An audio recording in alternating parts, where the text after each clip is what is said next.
Welcome back, Fearless Training Raw Knowledge Podcast with your host, as always, myself, Alex Connor.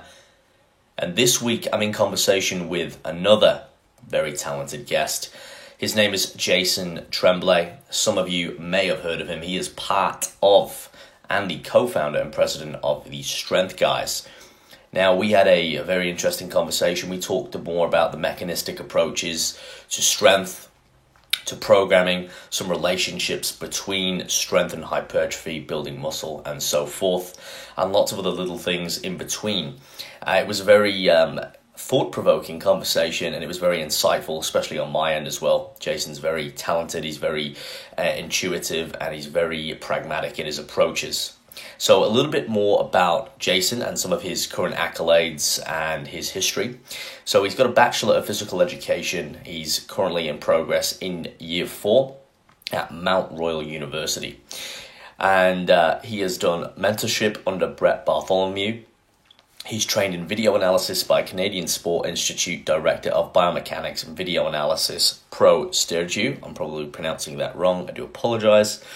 Presenter at the 2015 Epic Fitness Summit in the UK and the Online Fitness Summit and 2014 Elite Fitness Mentoring. His athlete achievements is number 1 in the IPF World Champion, number 2 IPF and World Silver Medalist, 2nd in the IPF World Top 6 finishes, 3 IPF Collegiate World Championships, 2 Asian Junior Powerlifting Champions, 1 North American Powerlifting Champion, 6 USA Powerlifting National Championships, 2 Canadian National Championships, 1 British National Championship, 1 USA Collegiate National Champion, 2 Arnold Classic Champions, and 3rd place finish in Daytona 500.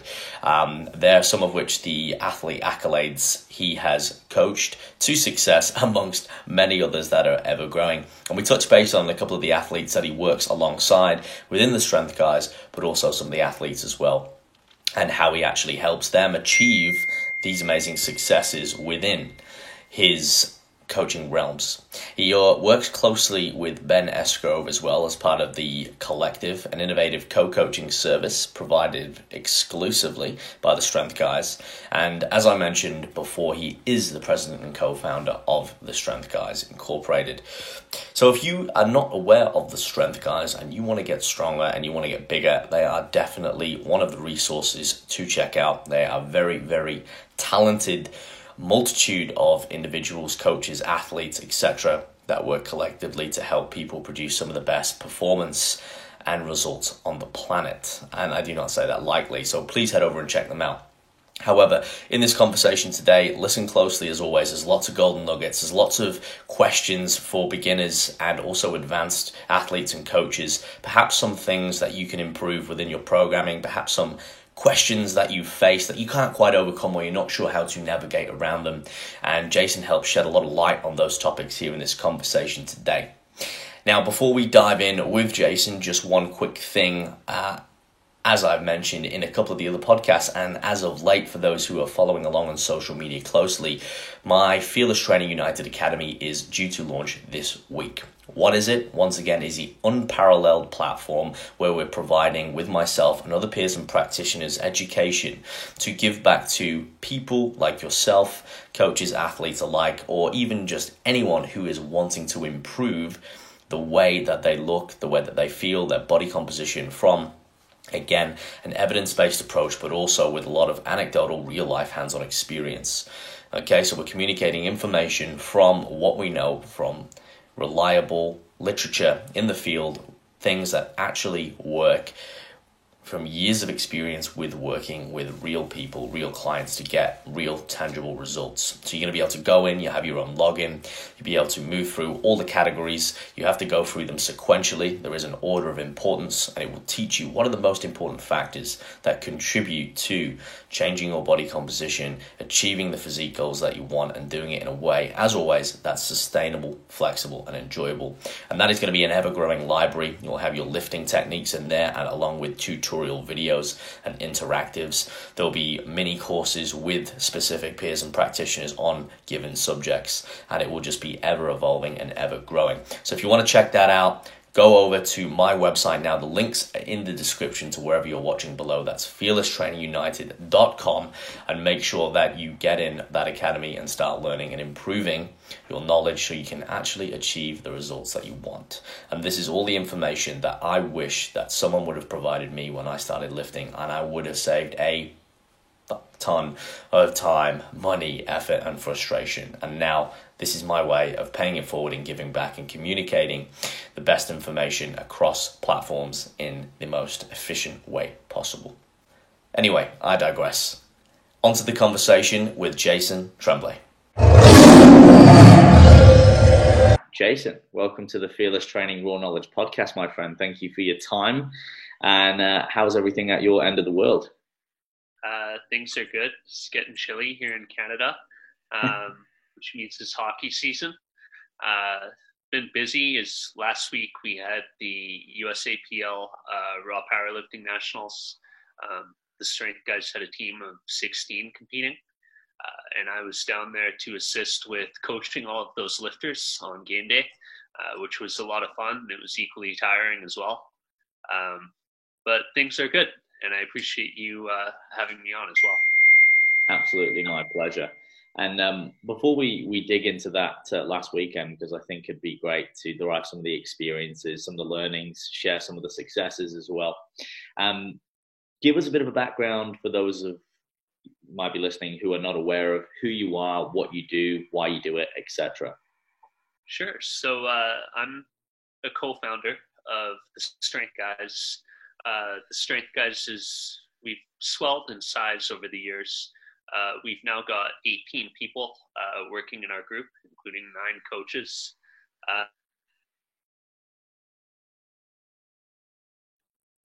When my initial passion as an athlete was for natural bodybuilding. And over time, that passion morphed into, I want to see how strong I could get. And so I fell into powerlifting, and I was fascinated by the program design aspects of it, noticing how different programs that I ran myself led to different results on my lifts. When I started programming for powerlifting, I thought, how cool would it be to coach a provincial champion here in Alberta? I didn't really have big aspirations. And we had a few champion level powerlifters come on during our early years as a company, to where now I'm coaching powerlifting at the international level. I've now coached 3 world champion powerlifters. I guess the tally is at like 10 US national champions now, and 3 Canadian national champions, and Asian champions, and North American champions. We've been doing really good in the last few years. So basically, I just took an interest in strength training myself when I was a young one, when I was 20, 21. Started working with people like Taylor Atwood, and we kind of grew together, grew into the sport of powerlifting. Learned to become a professional coach along the way, and really proud of how far our team's come now. So that's a little bit about my story and how I got to where I am. Sure, and lots to dig into as well, which I'm sure we will uncover in this chat. First of all, before we do, I think it's important to give some context, and it might sound a bit simple, but I think if you can, Jason, can you define strength from a sort of more of a functional perspective as well, and how it differs from how it does differ from hypertrophy, so more your bodybuilding, and perhaps just some key sort of elements to understand for the listeners, because I think people don't quite understand strength or the mechanisms of it, and sometimes people think that they are very much the same, even though there is a relationship between strength and size. There are some sort of differences. Perhaps could you give some context around what really is strength, and how does it work, and how do we progress, and how do we become stronger? Yeah, so there's many different kinds of strength. The kind of strength that I predominantly coach is maximum strength for powerlifting. And what we're looking at is the maximum amount of force that a muscle can produce. And I think where a lot of confusion sets in is when you look at like the history of powerlifting training, and I know this documentary is on Netflix now, with the West Side Barbell conjugate method and what have you. Yeah. Concepts such as like, should I train fast, as a powerlifter and what have you. But really what we're looking at in powerlifting is we're training incredibly slow lifts in comparison to the rest of the force velocity spectrum, where if you have powerlifting on the far end of the spectrum as a slow maximal strength sport, I would have sprinting on the other end of the spectrum as a fast sport, where the goal is not to produce a maximum strength output, it's to produce a maximum power output, so faster contractions moving through space in a quick amount of time. And so if I had to boil down strength, it's producing the maximum amount of force. And hopefully I can, through explaining that, give listeners the sense of what the force velocity curve is, because that's the basic understanding of what strength is you have to know that relationship. Mm-hmm. That makes sense. Could you then go into extrapolating that a little bit more for the listeners and perhaps make it, I guess, when you're working with athletes, not everyone needs to become a rocket scientist, but it is important to define, what we're doing and why we're doing it. It can give the athlete a lot more purpose within their training, within their programming prescription. Hey, I want you to do this block. I want you to use these lifts, this tempo, this reps, this sets. How do you generally, and I know it will differ from client to client, how do you go about explaining that and communicating that to a client so they understand, okay, well, this is why I'm doing this.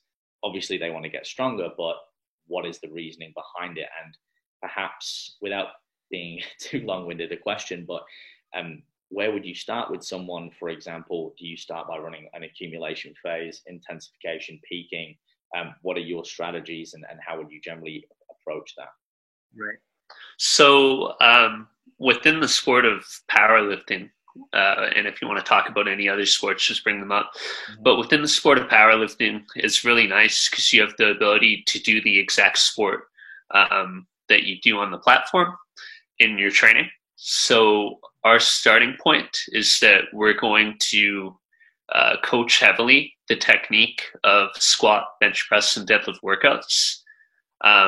Because the order in competition is squat, bench press, and deadlift, when you think about what a lifter has to be conditioned for in competition, they have to be conditioned to perform 3 maximal attempts on squat, and then 3 maximal attempts on bench or near maximal after, and then 3 maximal or near maximal attempts on deadlift after that.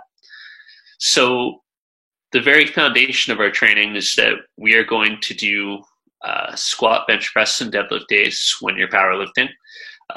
That doesn't mean that all days are squat, bench press, and deadlift, but at least one day in the week is, so that you're practicing that. From there, we've made the decision to take away most of the derivatives of the competition lifts. So this means that we are doing away with, as examples, like different variations of back squatting, different variations or inclines of bench pressing. And if you're a sumo deadlifter, we're not going to spend half of our training time training the conventional deadlift. So we're going to isolate you down to exactly what the skill is that you're doing in competition. And then from there, we're going to coach you technically so that any improvements that we can make through the process of cueing and improving intramuscular coordination, motor learning with the athlete, we're going to go and do those things. Mm-hmm. And also, if the athlete has any issues with executing to the meet standards that they'll be held by the referees of a powerlifting competition, we'll hold them to that standard as well, which means that every squat in training has got to be to depth. Every bench set has to start with fully locked elbows. You've got to pause on the chest, no touch and go. Feet have to be on the floor, butt has to be on the bench, and athletes have to finish their deadlifts.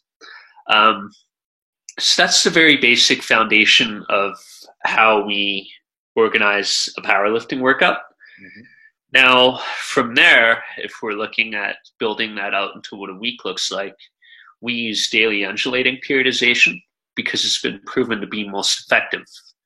If another method of training comes around, which is proven to be more effective than our model, we'll adapt that instead of doing what we're currently doing.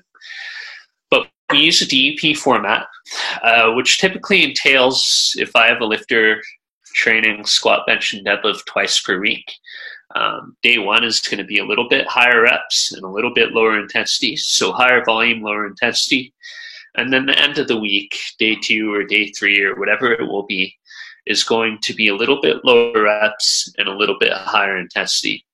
So that's the basic structure. Basically, it's a linear periodization structure, but within a week. Mm-hmm. And that's the structure that we follow for pretty much all of our training. And then from there, we want to answer some key questions, which are, how much of a training dose does our client need in order to improve their strength levels?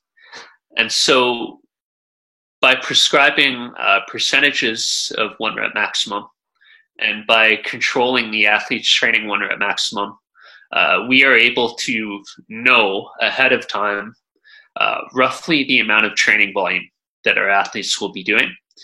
And we're also able to calculate out their relative intensity, so about the average intensity at which they're achieving this training volume for a week. And we keep a historical record on athlete training volume, intensity, and their performance results. And we use that to drive our decision making. So that's a very basic, from why we do just squat, bench, press, deadlift, all the way up to what's driving our decision making on a macro level, kind of walkthrough of our powerlifting system. Mm-hmm. That's great. So again, starting off, a large emphasis on specificity, skill acquisition, and then building up using DUP and again, daily undulating periodization. Let's actually just touch base on that, because I know this is a big area of confusion for a lot of people who want to build strength, also size. I'm sure you've come across it. We've got obviously different periodization models, and usually, the question is what is best, and perhaps a better question is not what is best, but what is appropriate for me at the time, looking at adherence, looking at the goals, etc. Do you think that, for example, using daily undulating periodization is more specific to just the powerlifters? Obviously, it seems to be most advantageous. Is this something that you found to be true with, I don't know if you coach any bodybuilders, but obviously you train as a bodybuilder yourself somewhat. What would you say about that in terms of, do you think there's a massive correlation there, or do you think there's a lot more, obviously, flexibility with bodybuilding not being as sport specific, as you said, to powerlifting? Right. So I think the underlying question in that is what is most influential to progress. Mm-hmm. And what we've seen for strength and for muscle gain is volume is very, very influential with progress.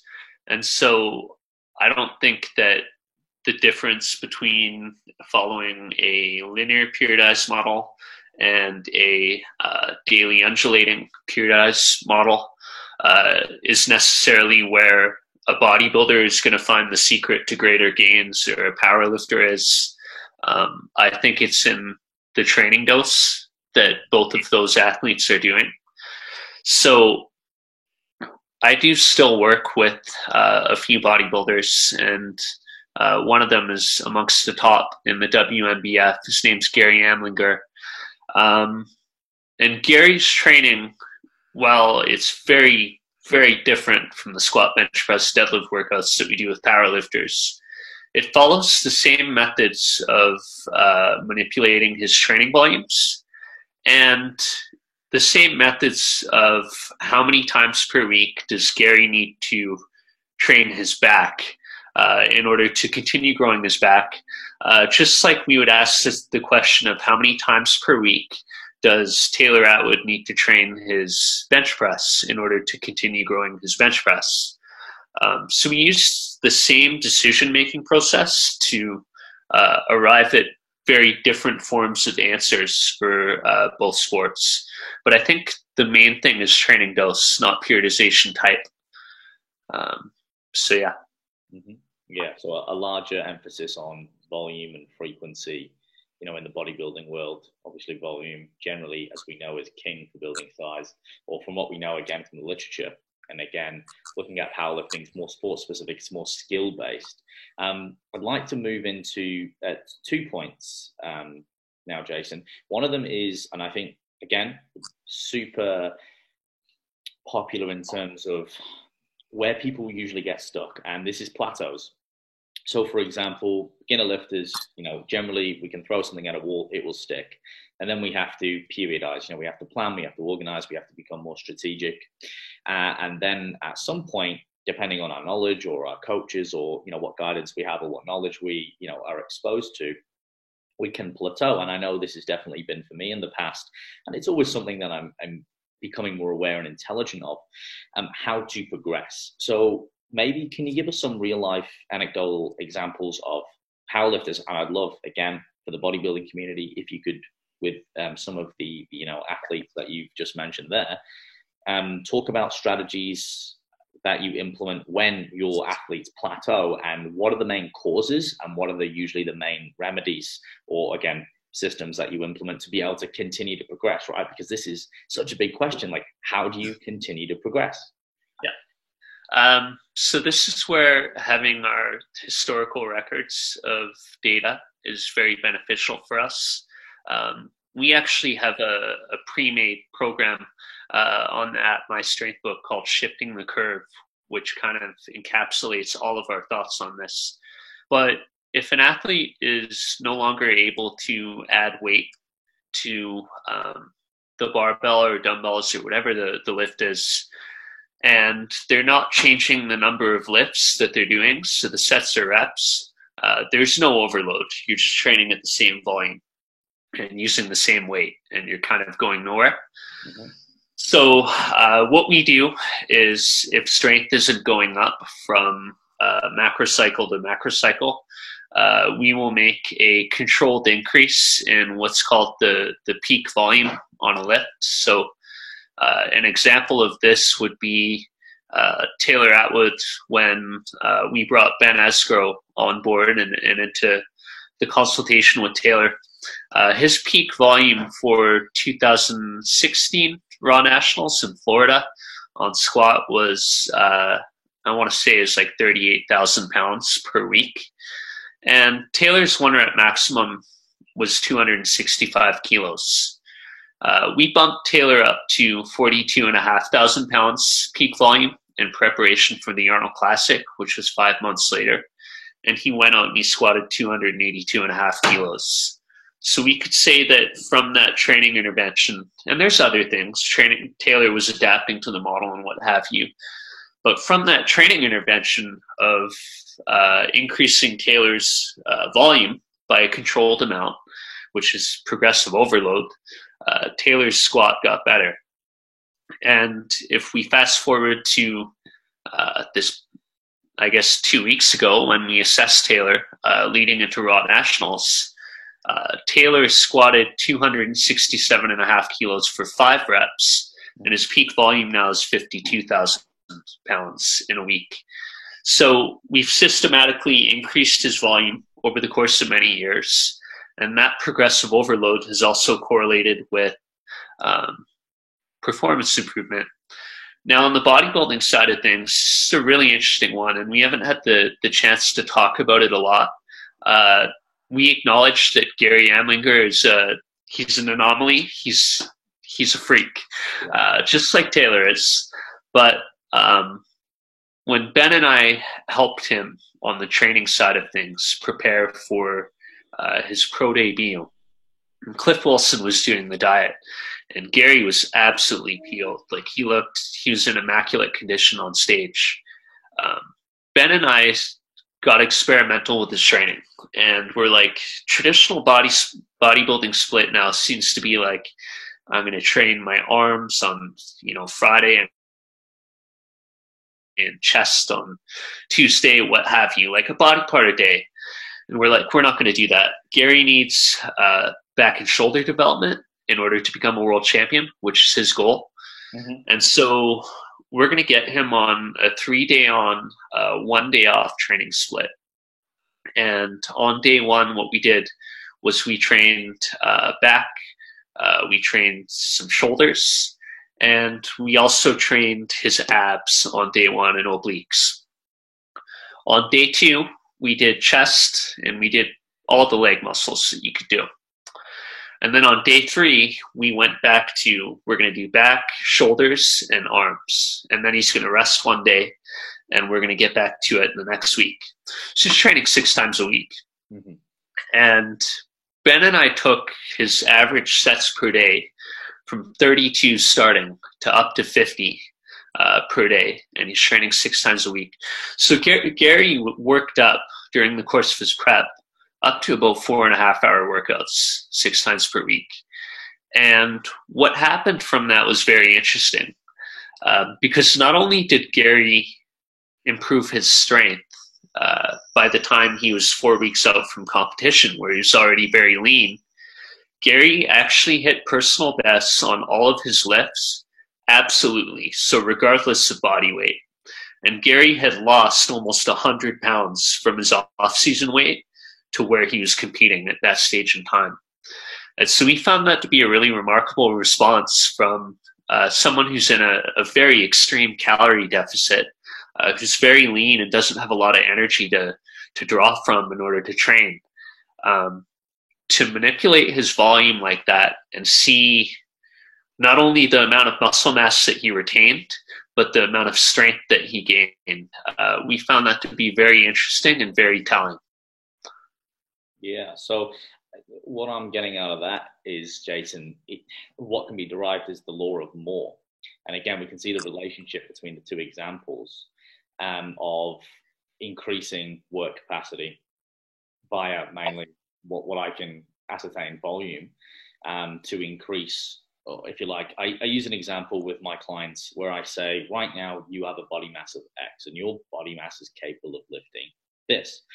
But right now you might have, say, 500 brake horsepower being in your muscle mass, but you are only able to use 300 brake horsepower because you haven't learned the skill, you've not adapted all the mechanisms, etc. And then by learning, again, the skill acquisition, increasing the volume over time, you first of all be able to get access to that horsepower. So then it's like, okay, you take a power lifter, say, who's in a weight category, and they, for example, let's use Yuri, right? Because I'm familiar with Yuri. He can beat in about 83 kilograms. Is that right? From memory? Yeah, cool. So, and you look at Yuri and you're like, oh, this guy looks like a bodybuilder, right? But then we see powerlifters who are like quite, let's say a bit fluffy. They're a lot more chunky. And then I think the stereotype is, oh, all powerlifters are a bit high body fat. Well, it's like, no, it depends on what weight category they're in. And a realization I had a while back is that, well, okay, if Yuri's in this weight category where he's at now, his muscle mass to strength ratio is like max the hell out, right? Because he's using all of his horsepower, he's recruiting for his body weight, he's as lean, like he's got as much muscle mass as he can be without it being detrimental, to the point where he's maximizing his horsepower and he's recruiting more. So I guess to kind of derive the principle out of it, it's at some point, if you want to get stronger, you have to get bigger, and vice versa. And there's that kind of crossover. I think if you can, Jason, can you maybe talk a little bit more about the relationship between strength and size and how they interrelate and some of the benefits and drawbacks for powerlifters and bodybuilders? Because I know that there's a lot of controversy in the industry we have a saying down at Hold Your Own where Yuri comes out in training. We say, strong looks strong, right?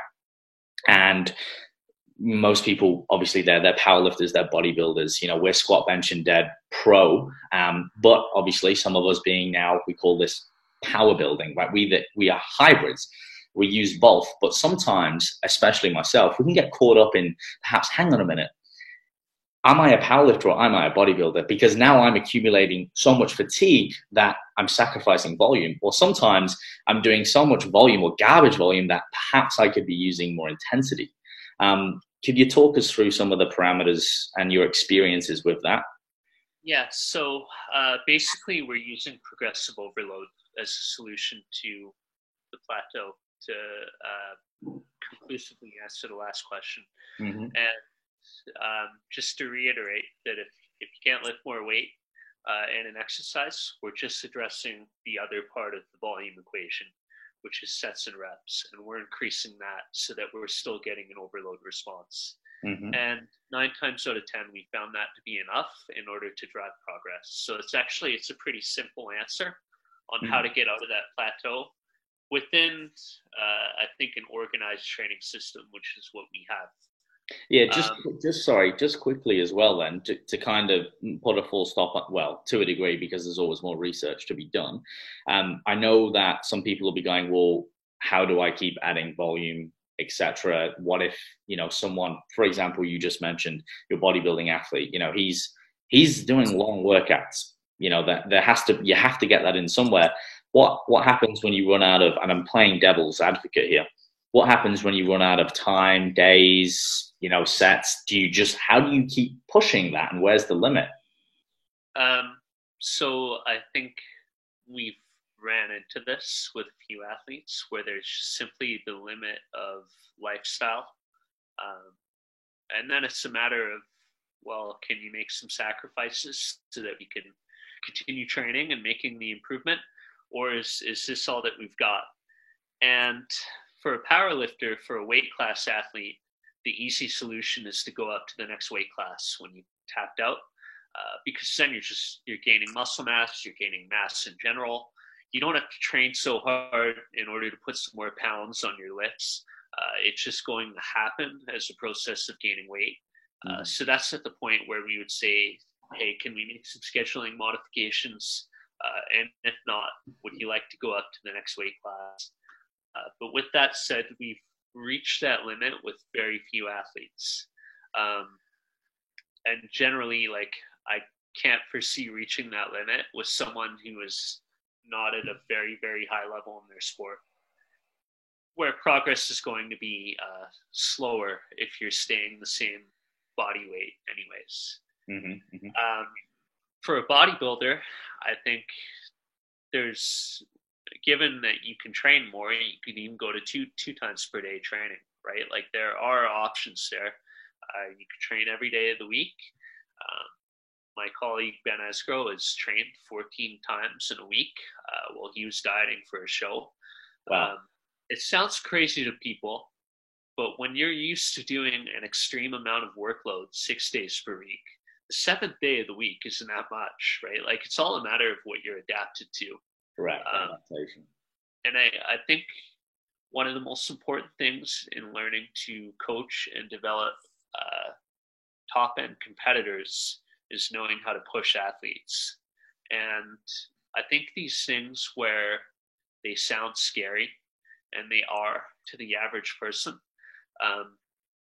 we're not training an average person now, right? Like, for me and for our team, it's not weird to have a 3 or 3.5 hour SBD day, squat, bench, deadlift. Just like it isn't weird when I worked with the Calgary Flames this past off season for professional hockey players to be training for 3 to 3.5 hours in a weekday, right? Like, it's a different level of athlete that we're training. So I just wanted to address that, because I think a lot of people place limitations on it based on their own experiences and not what the athlete actually needs. And that's been a big transformation point for our coaching as well. It's just realizing that athletes need to be pushed and not being afraid to do that. Now, as far as the difference between strength and muscle size, strength is obviously It's a physical skill, and muscle size is not. Muscle size is just the cross-sectional area of the muscle fibers in a given muscle. And the relationship there is that when you have more muscle fibers in a muscle, it's going to be more conducive at producing more force, right? So if Taylor has, I don't know, let's say 100,000 muscle fibers in his quads, and I have 50,000, Taylor's quads are likely to be stronger than mine, right? Just by virtue of having more fibers. Now, when you train for hypertrophy, you don't make more fibers often. That's called hyperplasia. You just make the fibers that you have bigger. So you're improving the cross-sectional area of them. And it's an observation that bigger muscles are stronger muscles. So, and I would encourage readers to read up on that through Greg Nuckols' blog on the topic. Maybe we could put it in the notes, because it's really something that you have to have a background primer on in order to get into the full understanding of it. Yeah, no, that would be good. I think the guys at Mass are doing a great job, with the meta-analyses, something I'm obviously subscribed to. And Greg does, a grand job of really going in with his articles into great depth as well. But then also as well, kind of deriving some simplicity out of it too. But it's an interesting talk of conversation. And I think it comes down to, again, context and education and understanding those basic physiological, principles. And again, for most people, don't have to be a rocket scientist, but at some point, if you want to progress your training, you need to upskill. As you rightly just said there, Jason, about, athletes, sometimes we forget, people are here and they're trying to jump from, down the bottom to up high, where really that's not how it works. Obviously, we've got people you've mentioned, who are more genetically gifted. And that's all well and good. And we've got to acknowledge that. But it's like, okay, if we want to get somewhere, at the end of the day, we've got to work for it. We've got to have a plan. We've got to have a strategy. And we've got to progress out of that as well. So to springboard into my next questions, I'd like to talk about some more real-life examples of when you're working with athletes. Perhaps we can go to last weekend and talk about some of the successes you had there. When it's game day, etc., what are some of the protocols that you're putting in place to ensure that your athletes are going to be able to perform maximally? And perhaps it's not just talking about the physical, because I know, when we're looking at lifting large amount of weights, a lot of it's a mental game as well. Could you talk us through how yourself at the Strength Guys approach that? Obviously, if you're there physically, but then also perhaps for your athletes, well, you can't be everywhere at once. If you're online, what's the process, the check-in procedure, etc.? Yeah, so I think from a psychological standpoint, we realized that, so to back up even further, there needs to be some sort of assessment process before a powerlifting meet happens, so that the competitor has a strategy going into the powerlifting meet. Because at the start of the meet, you have to write in your opening attempts for each lift. So at the very fundamental level, I need to know a weight at which our competitors can reliably do that's not so close to their 1 rep maximum that they're going to expend energy, possibly fail in the competition, or that they're going to have no room to increase weight for their second or third attempt. We want the opener to be like a sound, makeable lift. And then the second attempt is kind of the bridge attempt. We want it to be heavier, but we still want it to be an incredibly reliable lift. And we want it to be just heavy enough that the second attempt is going to give us insight on what the athlete's top end strength is for that lift on the third attempt. And the third attempt is obviously where we're going to go as close to the maximum as we can, without putting so much weight on the bar that the athlete happens to fail. So the two predominant ways of assessing an athlete are rep max tests. There's this in our eyes as well. velocity-based training isn't really accessible enough yet for it to be a reliable choice. But for someone like Yuri, he actually has a VBT unit, so we can use it. Same with Taylor and same with 2 other clients that I have. But that's out of a population of 200 athletes, so it's not a very common thing yet. So really what you have is you can work up to heavy singles in training, like an RP9. I want you to do an RP9 single, work up to that.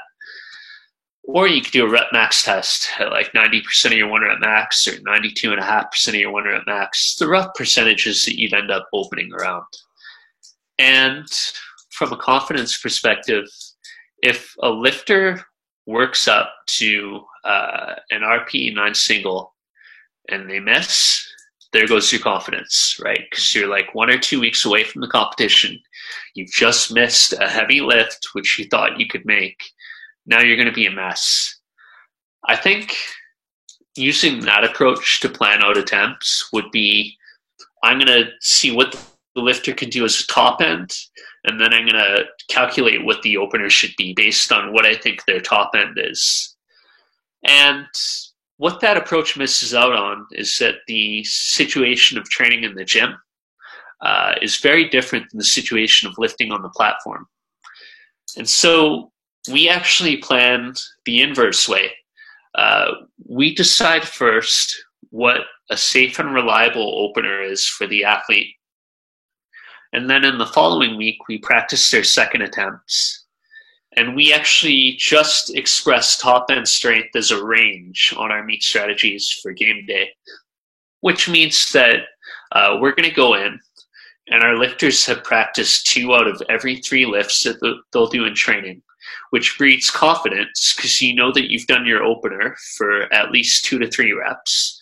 You know that you've done your second attempt in squat, bench, deadlift format. All you have to do is the third attempt. And we're going to write in a third attempt that they're going to make. We're not going to try to ride the limit too hard.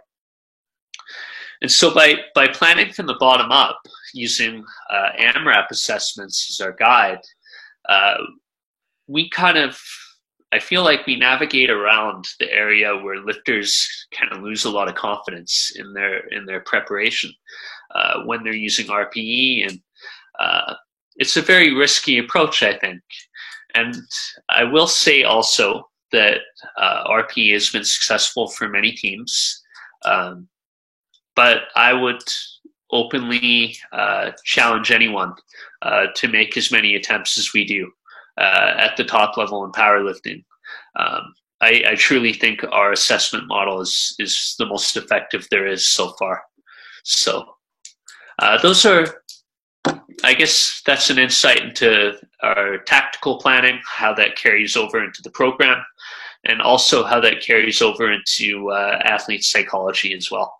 Yeah, no, that's good and well answered, and thank you for explaining that process. Because I know a lot of people, well, especially obviously powerlifters or lifters who are thinking about getting into powerlifting, or even people, in a gym who are perhaps not ready to compete, but they want to test their 1RMs, or they want to know how do you peak? What is the process when you step on the platform? How do you plan your lifts? It's a lot of these popular questions. And sticking with the theme of, your approaches and how you plan and prepare things, when you're working with your athletes, obviously you've evolved things. You've evolved, the way you approach your spreadsheets, etc. I've had the luxury of having a look at some of what you do. I think some of the things you've shared, you're pretty open about what you do. Yuri showed me what he's done. I'm quite a curious soul as well.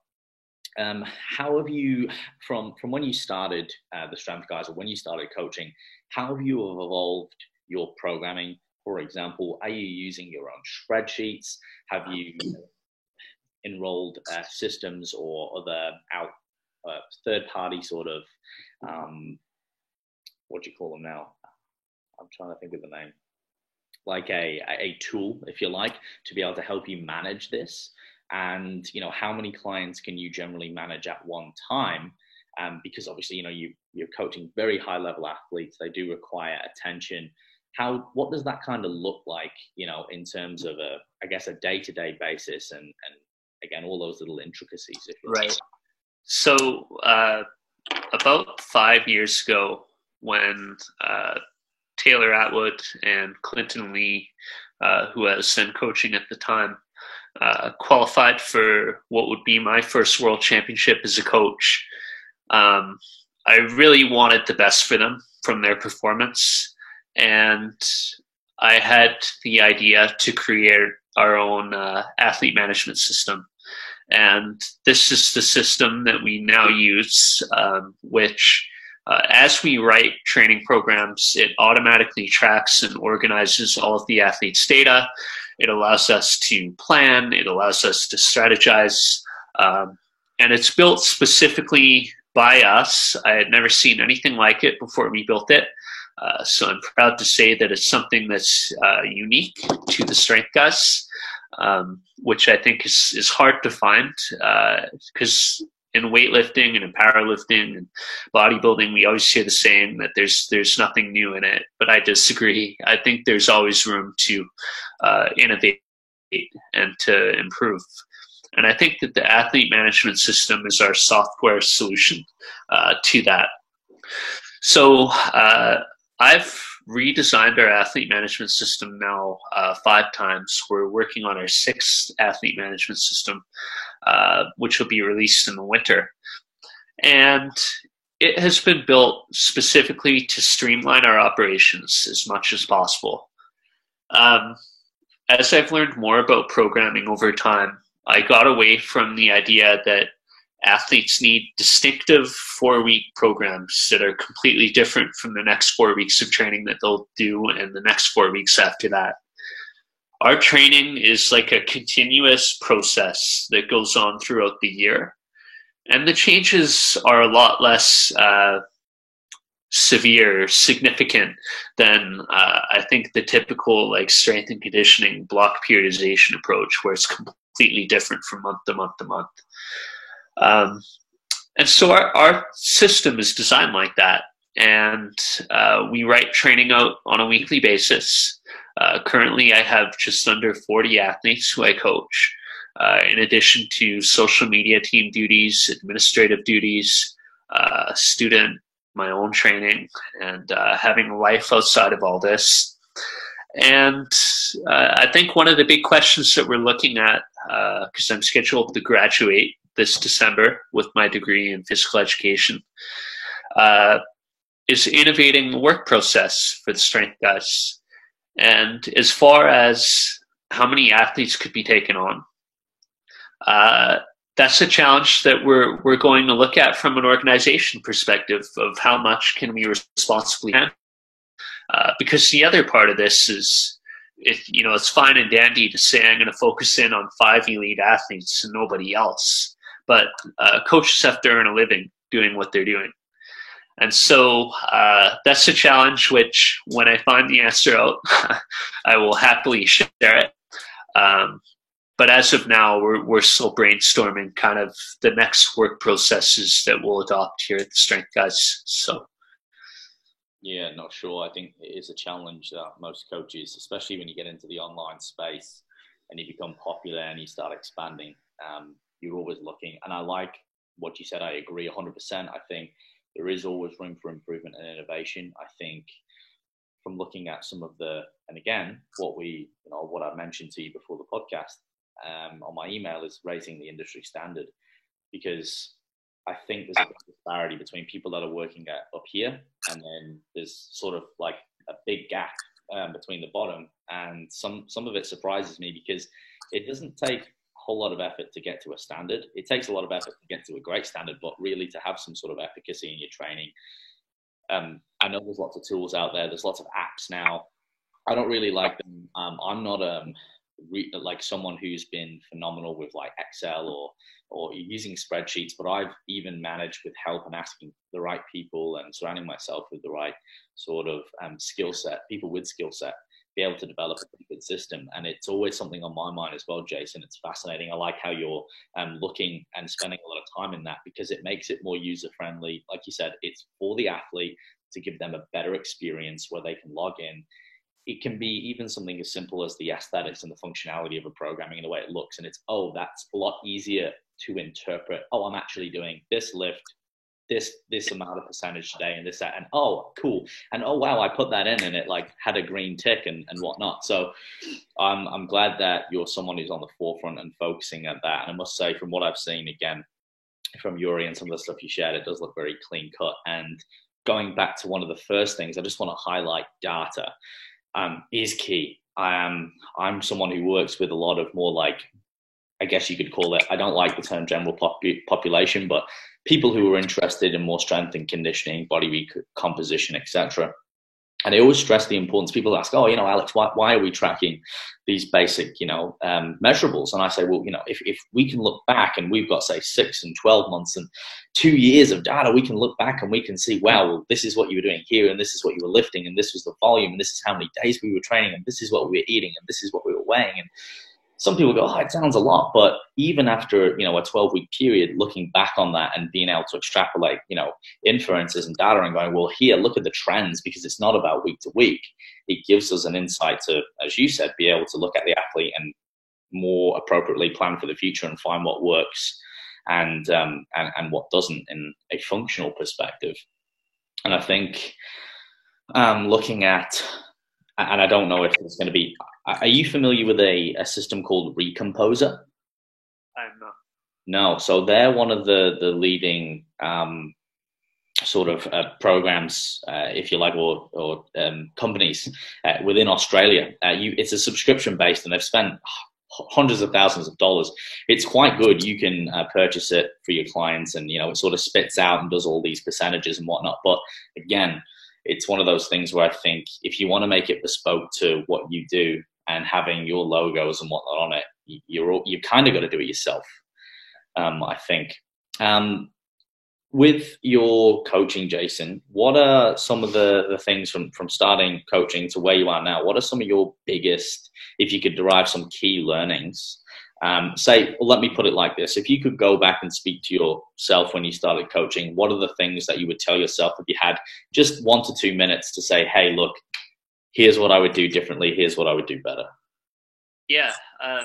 So I think the fundamental thing is to go through university for this, because someone who hasn't is going to lack the educational background in order to get them out of a lot of the kind of loopholes and roadblocks that trying to figure it out purely off of experience will get you into. So what I mean by that is obviously understanding force velocity curve, length tension curve, motor patterns, understanding the process of biomechanical analysis. All of these are the fundamentals of coaching.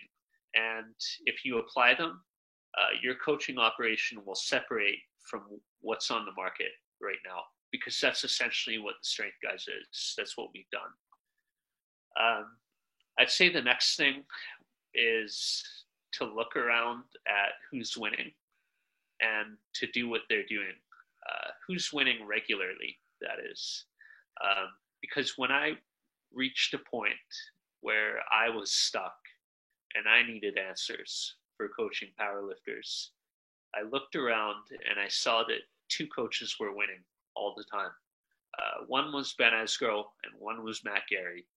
And I'm very proud to work with them both. Matt Gary isn't a member of our group, but we collaborate together on projects. And Ben Esgro now works with our group. And through the process of getting mentors who time and time again have shown how effective they can be, it's lifted the entire potential of our group. And I think that's been the most beneficial thing. Is going to the true experts. And I think they're harder to find, but when you find them and when they win reliably and when they seem like ethical people, that's when you know. And to go forward with that. So for any coaches, I recommend really get educated. Get educated formally in university. Get educated from the best of the best in your field. And then do it yourself as well. Get educated experientially. And I think that solves so many of the problems that young coaches may have and that I had coming up as well. Yeah, no, great information, Jason. I think, again, it's all about those basics and building the pillars and the foundations, and then obviously combining that with, hands-on experience, but vitally as well, finding peers, mentors, people who are leading by example, and they're also authentic. Um, to talk a little bit more about what you're doing now, what does your journey look like with your own training? Give us an insight to your main goals at the minute and how you're approaching that. And again, perhaps, importantly, something that I like to focus in on is lifestyle. When you touched base on that earlier, you said, I've got to manage X amount of clients, where's the threshold there, but also, have a lifestyle, have your own training, which I think is important because I know I see a lot of coaches who sometimes it's not the unpopularity which kills a coach or a business, it's the growth because they're not able to handle or tolerate and they're too busy trying to take on everyone and please everything and they end up nowhere. So can you talk us through like how you manage your schedule, what your training looks like, what your focuses and goals are and how you help achieve that? Yeah, so I've tried to design my service as much like the service you would receive if you and I were to go to a high-level restaurant where we wouldn't have to put our hand up and tell the waiter that we wanted our food, right? The waiter would come to us, say, what do you need? How can we help you? Bring the food when it's ready. I try to handle everything that I could possibly handle on my end so that all my clients have to do is train and communicate to me. So things like when a client needs a program, I schedule that in. As far as my training, I try to make it 4 days a week. I recently just finished an internship with the Calgary Flames NHL team. And I think one of the really interesting things being an intern is that there's really no credibility to coach someone else's program until you've done that program yourself. So I actually did the Calgary Flames summer training program all summer. And now I'm getting back into powerlifting because there's a lot more big powerlifting meets on the horizon in the winter and obviously with the World Championship again next summer in Belarus. And there's some experiments that I want to carry out on myself before I carry them out on anyone else. So that's the big thing. I always try to train with what I'm predominantly coaching. So in the summer, it was strength and conditioning because I had to help the Calgary Flames through their workouts. And now it's back to powerlifting now that experience is done. So we're heading down that road again. Yeah, no, great. And perhaps then give us an insight, and I know you mentioned this before, about other sports and programming for other sports. So let's look at, again, looking with the Flames, looking at something more sports specific. What does that look like? And what were you specifically doing? Were you in there designing the programming? Were you helping run the program and taking the athletes through these strength and conditioning workouts? Or were you in there to kind of oversee and facilitate and perhaps enhance some of the, protocols and the strategies? So as far as the Calgary Flames internship, I took that as an opportunity from very early on to show what I could do in data science and in sports science. And Ryan Van Asten, who's the head strength and conditioning coach, and Alan Selby, who's the assistant strength and conditioning coach, they designed the programs. They led everyone through the workouts. So whenever I was there with the team, you're primarily just an assistant to the coaches, and you're helping to get things set up, tear things down, help an athlete out here or there whenever we had a big group and maybe Ryan and Alan wasn't directly overseeing the training that an athlete would be doing. But the main benefit that I brought to the Calgary Flames was in innovation.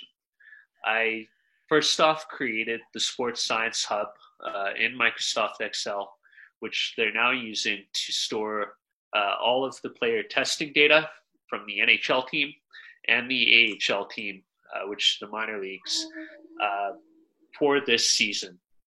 And then I also created NHL draft scouting reports where they can enter in the NHL Combine players' physical fitness data and a report would automatically generate, which the team used during the NHL draft in order to help with the assistance of determining which prospect to draft. And then I also created athlete reports to display testing results for the athletes. And I also designed their season calendar, which the staff is using, which has an algorithm, which Ryan Van Asten and I came up with, which considers Calgary's travel situation, the days they have to recover in between a game, and the opposing team's travel situation and the days that the opposing team had to recover in between games, in order to assign game scores based on how ready we would be versus how ready the opponent would be, so that the team could plan out their practicing and training schedule in the season around that. So basically with the Calgary Flames, when I was with the team, it was just a lot of observing and just helping out behind the scenes. But whenever I had free moments during their training or after their training, I was working like a madman to get all of this done and to show what I can do at the NHL level. And I got very, very, very good feedback from the team. And I think I learned from that having an entrepreneurial mindset of making a lot of value by spending very little is valuable in professional sports as well, right? Like, it's not just something that entrepreneurs can benefit their own company with, but if you take that mindset and you attack a situation in professional sports with it, you can bring a ton of value to their organizations also. Yeah, 100%. That's very impressive, Jason, what you've been able to do. Was that exclusive to just the Calgary Flames, those systems that you created? Yeah, that's great. Wow. Yeah, it was. Yeah. I can imagine that would give them quite the insight and advantage. And I think, like you said, even sometimes coming in with a different, a fresh head space, or someone that's still, within the realms of, the crossovers or the attributes, if you like, strength and conditioning. There's a lot of sport-specific skills. You're just applying that to a different setting. Sometimes it takes someone with a fresh head to come in and go, guys, data collection, or have you tried this? Have you tried that? With that, they give you the opportunity to do that. And it sounds like you're really, really savvy with the tech side of stuff. I know that that would be a huge advantage, being able to create those spreadsheets. Yeah, like very much how we look at peak volume as a landmark in powerlifting for squat, bench press, and deadlift. NHL players aren't allowed to wear what's called catapult units. Basically, it tracks how far they skate during a game, high, medium, and low force strides per your right and left leg during a game. They can't wear these during the games because of the NHL collective bargaining agreement, but they can during practice.